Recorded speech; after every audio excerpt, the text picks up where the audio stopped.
Welcome to Life by Design, episode 307.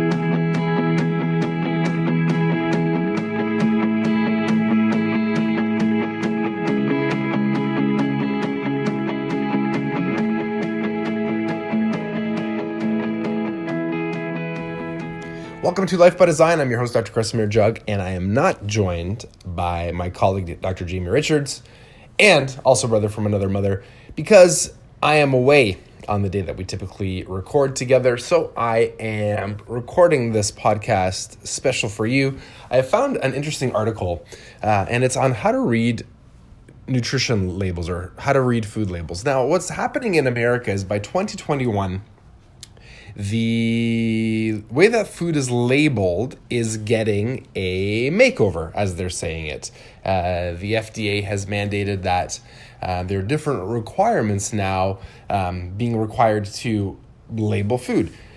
And this has sparked some controversy and, some debate in the sense that a lot of people are questioning whether having labels on food has even made people healthier, whether it's sparked healthier choices.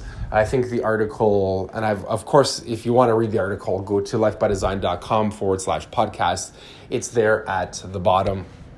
They cite a research study with people in restaurants, stating that the fact that they know what's in the food that they're ordering from a restaurant doesn't change the fact that they're still making the same poor choices. The article brings up both pros and cons of having food labeled, the pros being that the companies can't hide anything. If they are required by law to write what's actually in the food, then there can be no surprises. It can help people, clarify whether there's any truth to some of the marketing that's being made. It can be helpful to manage some health conditions, and it helps people make better food choices. And then, of course, the cons are that most people lack the training and the proper education to know how to actually read the food labels. It can be abstract, knowing how it all fits into a diet together. It's not always easy to interpret, and they're stating that with some people, because there's this obsession around specifics and minute details, they are arguing that it could potentially, in some cases, lead to proliferation of eating disorders. So I thought this was super interesting and something that required at least a conversation, to provide you with some value as to how I believe you should be reading these things.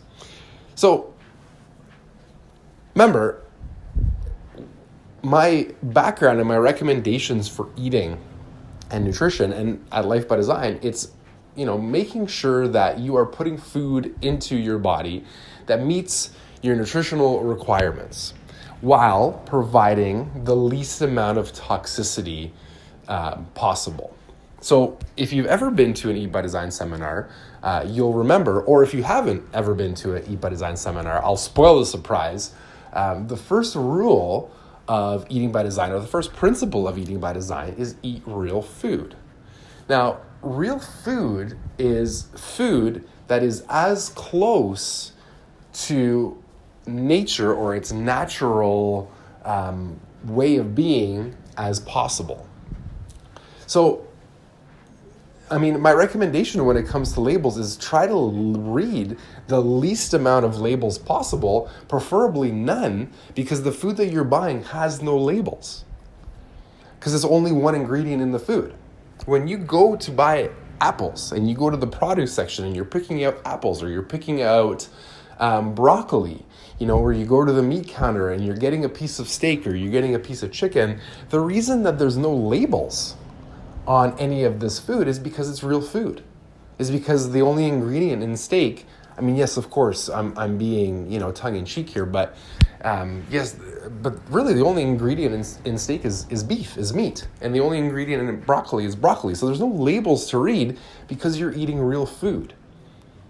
Every single time we process food, and of course, some processing is necessary in order for us to consume it, but the more that food is processed, And the more chemicals that get added, the further and further it gets away from what your body expects and what your body has genetically adapted to over time eating. And every single time we do that, we run the risk of potential negatives getting into our body or your body. Now, I'm not saying never eat packaged food or that I never eat packaged food. No, of course not. Right? When I have my off-track meals, I love packaged food. I don't eat a lot of it. It doesn't make up most of the food that I eat, but there are definitely times when we're strapped for time or whatever it is, it's the end of the week and we have other things to fill up that will open packaged food. But again, and I'll get to it a little bit later when I talk about what I recommend you should do when you read labels, is most of it has as little ingredients as possible, as close to the real thing as possible, and the least processed as possible. Processing, any type of processing, whether it's mechanical processing, whether you're chopping something down or you're adding some type of chemicals to it.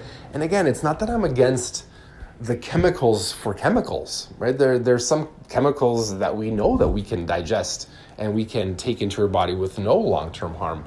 So it's not that we should be weary of chemicals as such, is we need to be aware of the fact that every time we're moving a food away from the way that it was in nature and the way that we have become accustomed to having it, the greater the chance we run of something negative happening in our body. So my answer to this is to just eat real food and to focus on eating as much real food as possible, and then you won't have to worry about, manufacturer dishonesty. That they can put more sugar into a product if they label it maltodextrin or if they label it ascorbic acid or something like that. You won't have to worry about that type of stuff. You'll just be eating real food, which again is the type of food that your body, has been accustomed to eating. Now, if you're going to read the labels, again, the first thing that you should look for is that when you're reading the label, the ingredients are pronounceable. Right, I know a lot of people go right to the calories and they go right to the fat content and they go right to the sugar. And I mean, those are the macronutrients. So the macronutrients are protein, fat, and carbohydrates. And those are very important.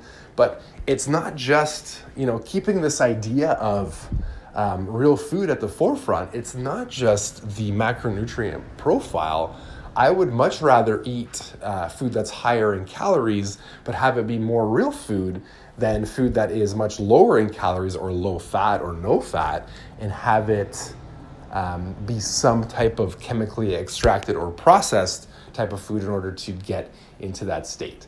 So yes, of course, pay attention to the calories and to the macronutrients, but they're not as important, in my opinion, as paying attention to the quality of the ingredients. Now, of course, when it comes to some of the qualities of ingredients, you'll see things like organic or natural thrown into the labeling. Again, these words mean little if the substance is non-beneficial or harmful, right? Let's look at an extreme example and, take a drug like heroin. Just because heroin is organic doesn't make it any less harmful to your body. You're still taking heroin at the end of the day than like a synthetic heroin would be. And the same thing is true. If you have a gluten allergy or if you have a grain allergy and they're trying to convince you that organic gluten or organic grains or whole grains or however they want to label it, just because they're labeling it that way doesn't mean that it's better for your body.